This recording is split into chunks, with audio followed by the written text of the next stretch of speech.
Press on the navigation widget to display the main menu. Press on Where do you wish to go to enter an address, name, or places of interest. Press on this button to go to your home, using an address previously recorded in your favorites, or by pressing on Add Home. Press on this button to go to your place of work, using an address previously recorded in your favorites, or by pressing on Add Work. Press on this button to display your favorites.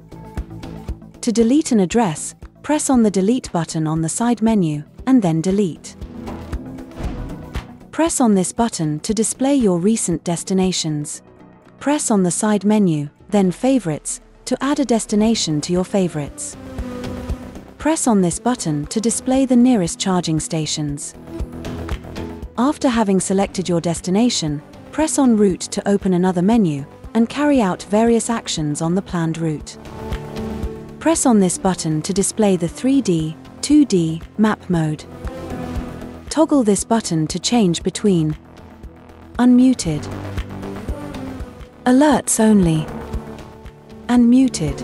Select this button to customize the map and display, route planning, sounds and alerts, vehicle settings, and confidentiality and data.